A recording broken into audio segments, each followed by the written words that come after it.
Right, okay, so we're going to show you now how to set up your stove. This is what you're going to cook your dinners on and maybe your breakfasts, and heat some water up.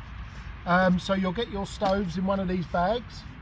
These bags are all colour coded, so they'll be the same colour bag as what your team colour is. So if you're silver team, you'll have one of these as your stoves. This is a silver coloured bag. If you're yellow team, you'll obviously have a yellow coloured bag for your stove. Right, so what we want to do, take the stove out of the bag, and we keep the bag to the side just for a moment. Now when you take it out, you've got this bright orange strap around there, okay? This will undo off there, and you want to take the strap off of the stove. Now, important bit, so you don't lose these straps, okay, because they go missing on campsite. Everything you take off now goes back inside your lovely little stove bag, okay? That way you know where everything is when you're putting your stove away. Okay, so the first bit that comes off your stove is this little dish, which is your frying pan, okay? So if you need to fry anything, that's your little frying pan. Then inside there's going to be two orange bags. Inside one of the bags you have a handle, so a clip handle, which helps you lift up your pans, or frying pans and saucepans, okay? Now when you take that out, the orange bag is going to go inside your stove bag so you don't lose it and it doesn't blow away. In the other bag we're going to have the burner, which is the gas burner, which we'll show you in a second. Now the orange bag goes back in the stove bag, that way you're not losing any of your things, okay? Then inside we have two saucepans, okay, so different sizes, slightly bigger one, slightly smaller one.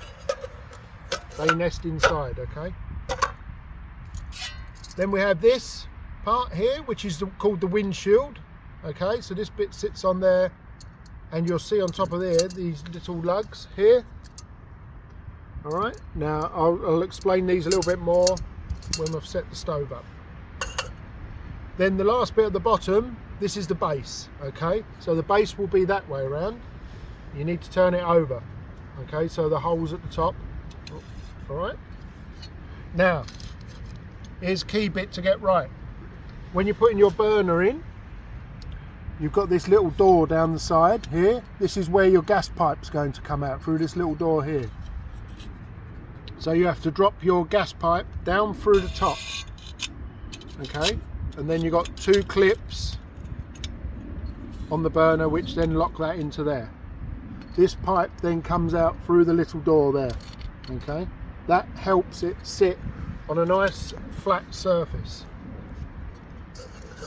Now, once you've got this done, you've got to look around and find a nice flat piece of ground, okay? You don't want to be cooking with it on a slope, because obviously if you've got a saucepan full of water and you're on a slope, all the water is going to be uneven, okay, and it's more risk of it falling over. So once we've got it on a nice level firm surface, we've got our gas line out here. Right, so next we're going to get our gas bottle. Now these are the pressurized gas bottles, okay? They're sort of butane propane gas bottles, so these are not to be messed around with, okay? They can be very dangerous if messed around with. We have to pull the red cap off, okay? When we've pulled the red cap off, that goes back in the stove bag, so we don't lose that. Now then we've got to screw this onto the gas pipe, okay? So nice straight, make sure you're not cross threading, and then you want to get that hand tight. Don't do it really tight, but then don't do it so it's not tight enough, because you can get little bits of gas seep out otherwise. Then we want to set that as far away from the flame as possible, okay? Now what you have on the end of this valve is a little screw there. If you undo that, you'll hear the gas come out. Okay, now that adjusts. Obviously the more you turn it, and the more you turn it anti-clockwise, the more gas it lets out, okay? To turn it back off is clockwise. Then we're going to get our matches, and we get our windshield ready to go on. When we put the windshield on, there is these little cutouts in the bottom, here, 3 little cutouts. they link up with the three little lugs on the base. So they have to link up there and lock onto the base. Okay. Now, when you're going to light your match, make sure you're always on one knee. Okay. You don't want to see two knees, and we don't want to see people sitting cross-legged. Okay, because you can't get out the way. If you need to get out the way quick, you can't get out the way. If you're on one knee, you can move out the way of any problems quickly. Okay. So best to work as teams here a lot of the time, but you get one person to turn the valve on, and then striking the match away from your body.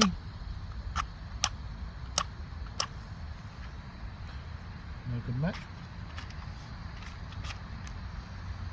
You can light your match, okay, and then light your flame.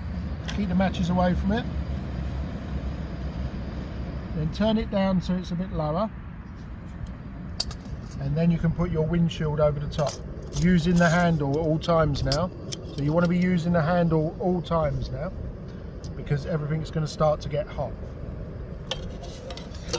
Now, if you need to use one of your saucepans, if you're boiling up water, we don't put the saucepans on the flame with nothing in there at all. So no fluids or liquids in there.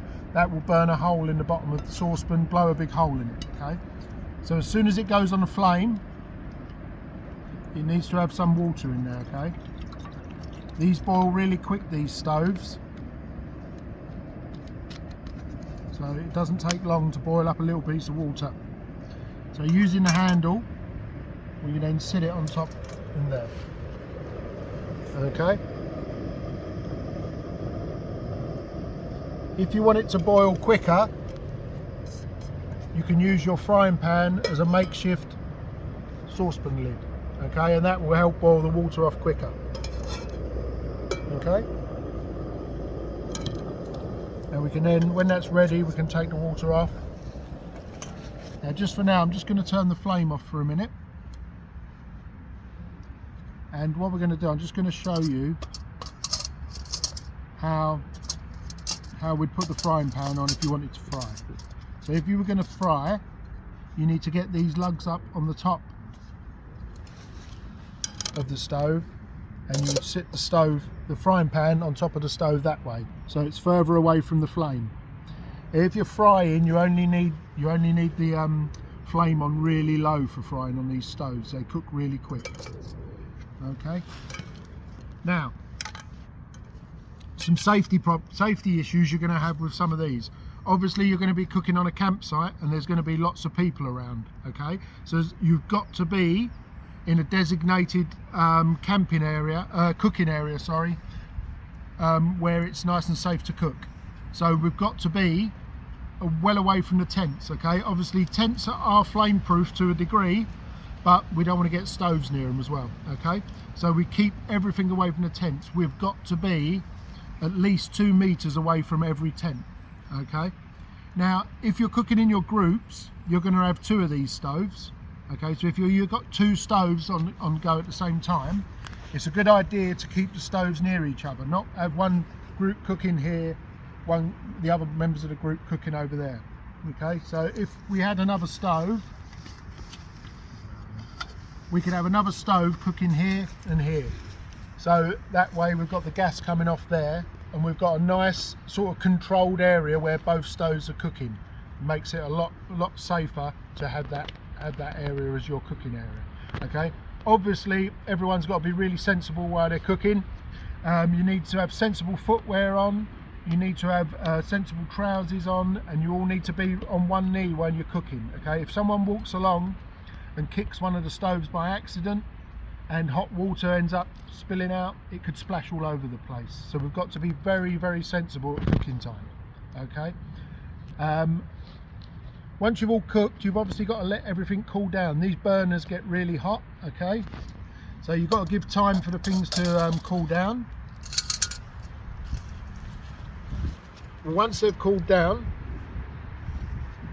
you've got to make sure your gas is turned off, and then anti-clockwise take off your gas bottle. Okay, one thing you want to try and do is this valve, try and keep it off the ground. especially if it's muddy, because you can get mud in the valve and it ruins it. So you can just rest it on a pan. Putting your red cap back on your gas, and then you can take your stove out, take your burner out the same way as you put it in. Okay, now when they've cooled down, they can go back into bags, so we can put the handle away.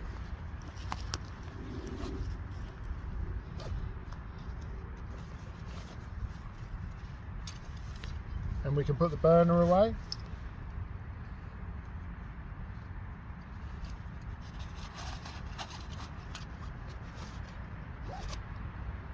So we've got them all packed away now. Now, bearing in mind, I'm packing this away now, but this is after you would have washed it all up. Okay, everything needs to be washed up properly on site. We will do stove inspections before they get handed back into us, and everything has to be nice and spotless. Okay, it's for the next people who would use the stove, they want to get it nice and clean. Okay, so we get our base, turn the base back upside down, then the windshield goes inside the base. We pull out the little flaps like that. Make sure we're dusting everything off. Then the two saucepans go inside. Okay, then your burner and your handle go inside. Then you can push them back down. Then you can get your frying pan, and then that goes on the top. And then that's the depth that you need your stove to be. Any deeper than that means you haven't put it away properly. Then we get the strap. Put the strap through the holes on that side, and it comes around to that side.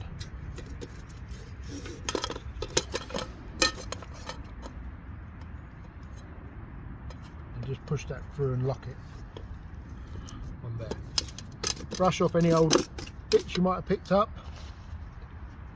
Back in your stove bag, and then we'll inspect that and make sure it's nice and clean when you're done. And that is your camping stoves.